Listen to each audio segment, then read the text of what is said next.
नमस्कार दोस्तों, मैं अशोमन में आप सबका स्वागत करता हूं। चलो पढ़ाई करते हैं यूट्यूब चैनल में। तो हम लोग आ चुके हैं एक और नई वीडियो के साथ। तो आज की इस वीडियो में हम लोग पढ़ेंगे वायुमंडल यानी कि एटमॉस्फेयर के टॉप 20 क्वेश्चंस को हम लोग आज की इसी वीडियो में करने वाले। तो वीडियो बहुत ही इंटरेस्टिंग होगी, इस वीडियो को पूरा देखना। और अगर आपको इस PDF पर डाउनलोड करना है तो डिस्क्रिप्शन बॉक्स और कमेंट बॉक्स दोनों जगह लिंक गिवन है, आप जाके उस लिंक से डाउनलोड कर सकते हैं। तो चलिए दोस्तों, बिना देर आज की इस वीडियो को शुरू करते हैं। हमारा पहला प्रश्न है, वायुमंडल में सबसे अधिक कौन सी गैस पाई जाती है? तो इस क्वेश्चन में पूछा गया है कि जो वायुमंडल है, जो एटमॉस्फेयर है, वहाँ पे जो अधिक होती है, जो सबसे अधिक होती है, वो जो सबसे मैक्सिमम होती है, सबसे ज़्यादा मात्रा में कौन सी गैस पाई जाती है, इस क्वेश्चन में पूछा गया है। तो इसका जो सही उत्तर हो जाएगा वो होगा नाइट्रोजन। वायुमंडल में सबसे अधिक जो गैस पाई जाती है वो होती है नाइट्रोजन। तो नाइट्रोजन इस क्वेश्चन का सही उत्तर हो जाएगा। फिर बाद में नेक्स्ट क्वेश्चन है हमारा, वायुमंडल का स्थायी तत्व। वायुमंडल जो है उसका स्थायी तत्व क्या है? वायुमंडल का स्थायी तत्व इस क्वेश्चन में पूछा गया है। तो वायुमंडल का एक स्थायी तत्व होता है, तो वो क्या होता है? तो इस क्वेश्चन का जो सही उत्तर हो जाएगा वो क्या हो जाएगा? जलवाष्य, जलवाष्प इस क्वेश्चन का सही उत्तर हो जाएगा। वायुमंडल का स्थायी तत्व होता है, वो होता है स्थायी तत्व क्या हो जाएगा? जलवाष्प वायुमंडल का स्थायी तत्व है। फिर नेक्स्ट क्वेश्चन है, पृथ्वी का वायुमंडल किसके द्वारा गर्म होता है? तो इस क्वेश्चन में पूछा गया कि जो पृथ्वी का जो वायुमंडल है, आप देख सकते हैं, आपको पता ही होगा पृथ्वी का वायुमंडल वो किसके द्वारा गर्म होता है।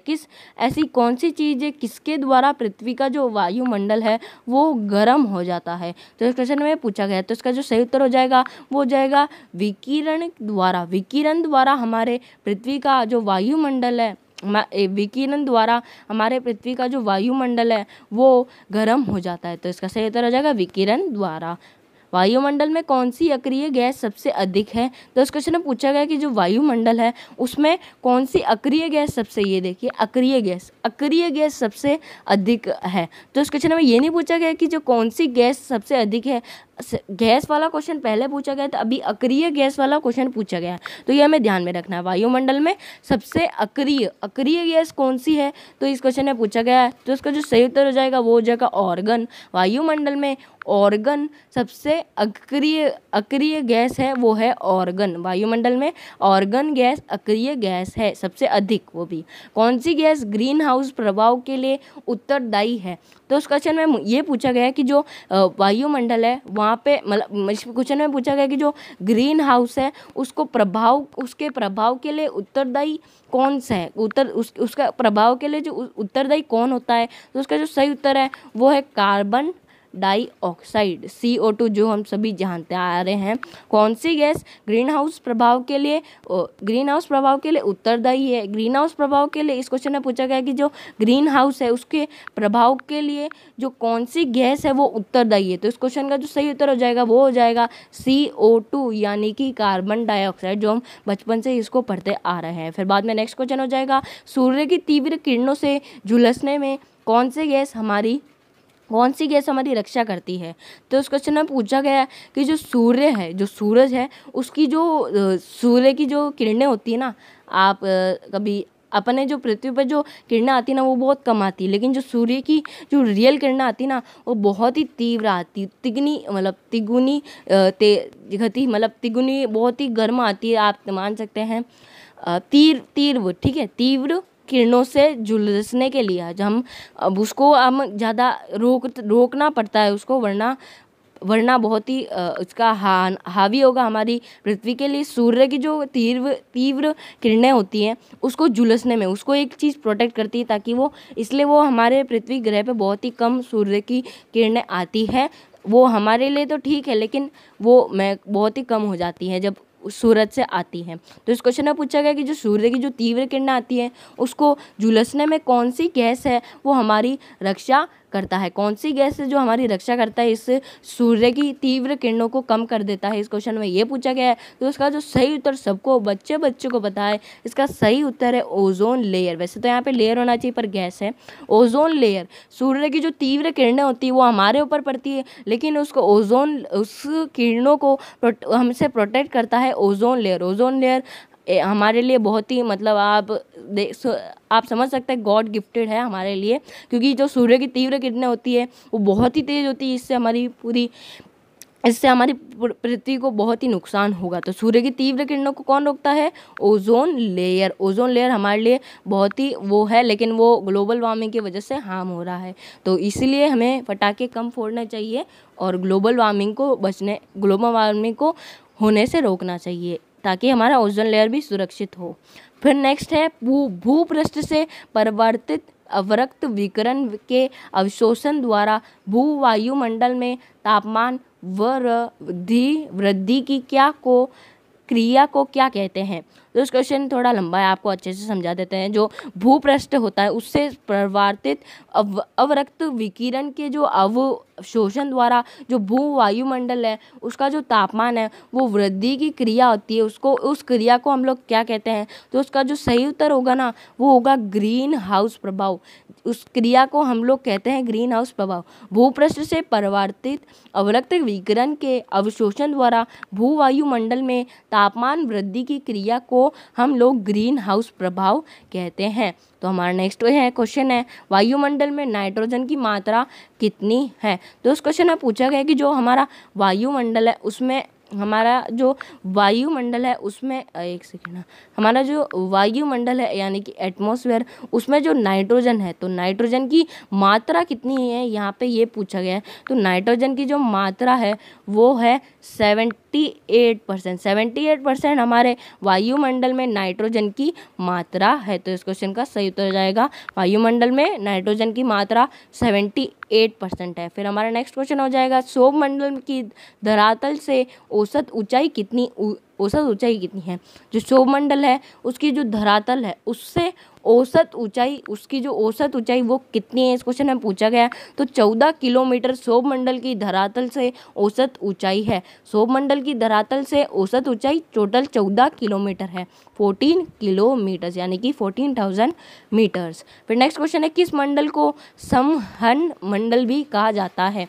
ऐसा कौन सा मंडल है जिसको हम इसका दूसरा नाम समहन मंडल है? समहन मंडल किस मंडल को हम मंगल को हम कहते हैं सौरमंडल। सौरमंडल को हम लोग समहन मंडल भी कहते हैं। सौरमंडल का दूसरा नाम क्या हो गया? समहन मंडल। फिर नेक्स्ट क्वेश्चन है पृथ्वी के वायुमंडल का सबसे अधिक घनत्व कहाँ होता है? तो इस क्वेश्चन में पूछा गया कि जो पृथ्वी का जो एटमॉस्फेयर है, जो वायुमंडल है, उसका जो सबसे अधिक जो घन तत्व होता है ना वो कहाँ होता है, इस क्वेश्चन में पूछा गया है। तो इस क्वेश्चन का सही उत्तर हो जाएगा सौरमंडल में। सौरमंडल में पृथ्वी के वायुमंडल का सबसे अधिक घन तत्व होता है। तो घन तत्व पृथ्वी का जो एटमॉस्फेयर है उसका सबसे अधिक घन तत्व सौरमंडल में होता है। फिर हमारा नेक्स्ट क्वेश्चन है वायुमंडल में दैनिक मौसम परिवर्तन किसके कारण होते हैं? तो इस क्वेश्चन में पूछा गया कि जो वायुमंडल है उसमें क्या दैनिक मौसम परिवर्तन हमारे वायुमंडल में होते हैं। तो ये वायुमंडल में दैनिक मौसम परिवर्तन किसके कारण होते हैं? तो वायुमंडल में क्या एक चीज़ होती है जिसका नाम होता है दैनिक मौसम परिवर्तन। दैनिक मौसम परिवर्तन होता है, तो ये किसके कारण से होता है, इस क्वेश्चन में पूछा गया है। तो इस क्वेश्चन का जो सही उत्तर हो जाएगा वो क्या होगा? सौरमंडल के कारण। जो सौरमंडल है उसके कारण हमारी वायुमंडल में दैनिक मौसम परिवर्तन होता है। तो दैनिक मौसम परिवर्तन सौरमंडल के कारण किया जाता है। ओजोन परत कहाँ स्थित है? तो इस क्वेश्चन में पूछा गया है कि जो ओजोन लेयर हमारी वो परत जो ओजोन लेयर है वो कहाँ पर स्थित है? जो कहाँ पर स्थित है इस क्वेश्चन में ये पूछा गया है। तो समताप मंडल में ओजोन लेयर ओजोन परत स्थित है। फिर हमारा नेक्स्ट क्वेश्चन है समताप मंडल में ओजोन परत का क्या कार्य है? तो उस क्वेश्चन में पूछा गया कि जो समताप मंडल है वहाँ पे ओजोन लेयर है, ठीक है, तो ओजोन परत है, ओजोन लेयर है, उसका क्या कार्य है वहाँ पे, इस क्वेश्चन में पूछा गया है। तो सबको पता होना चाहिए ये कार्य ओजोन परत का समताप मंडल में यह कार्य है कि भूतल पर पराबैंगनी विकिरण पात को रोकना। जो भूतल पर जो पराबैंगनी विकिरण पात होते हैं उसको रोकना ओजोन लेयर का काम है। दीर्घ रेडियो तरंग पृथ्वी के किस भाग से परावर्तित होती है? तो इस क्वेश्चन में पूछा गया कि जो दीर्घ जो रेडियो तरंग है वो पृथ्वी के किस भाग से दीर्घ रेडियो तरंग एक नाम की तरंग है, दीर्घ रेडियो तरंग ये एक तरंग का नाम है। तो ये तरंग पृथ्वी के कौन से भाग से परिवर्तित होती है? तो इसका जो सही उत्तर हो जाएगा वो आयान मंडल से, पृथ्वी के आयान मंडल से दीर्घ रेडियो तरंग उत्पन्न होती है, वहाँ से परिवर्तित होती है।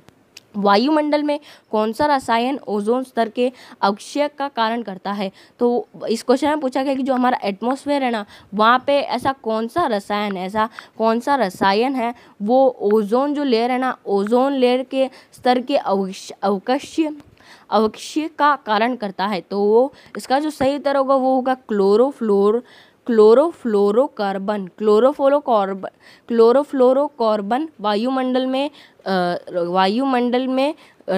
क्लोरोफ्लोरोकार्बन है वो वायुमंडल में रसायन ओजोन स्तर के अवक्षय का कारण है। फिर हमारा नेक्स्ट क्वेश्चन है वायुमंडल के किस भाग में जल वाष्प की कुल मात्रा का 90% भाग विद्यमान रहता है? तो इस क्वेश्चन में ये पूछा गया कि जो वायुमंडल है उसके कौन से भाग से जल वाष्प की कुल मात्रा का 90% भाग विद्यमान रहता है। जो 90% भाग है वो विद्यमान क्यों रहता है, क्यों रहता है, इसलिए इस क्वेश्चन में पूछा गया कि जो सौरमंडल में जो वायुमंडल है उसके वायुमंडल के जो सौरमंडल का जो मतलब मैं थोड़ा उल्टा पुल्टा बोल रहा हूँ, आप अच्छे से समझ लीजिए। जो वायुमंडल है ना उसमें सौरमंडल है, ठीक है। तो वायुमंडल के सौरमंडल में जल वाष्प की कुल मात्रा 90% है।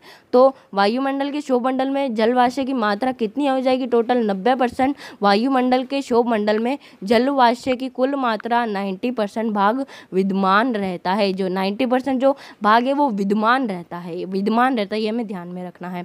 वायुमंडल का कौन सा भाग रसायन मंडल का एक भाग है? तो इस क्वेश्चन में पूछा गया कि जो हमारा वायुमंडल है उसका ऐसा कौन सा भाग है जो रसायन मंडल का, ऐसा कौन सा पार्ट है जो रसायन मंडल का एक भाग है, जो हमारे एक वायुमंडल का एक हिस्सा है, जो भाग रसायन मंडल का भी हिस्सा है।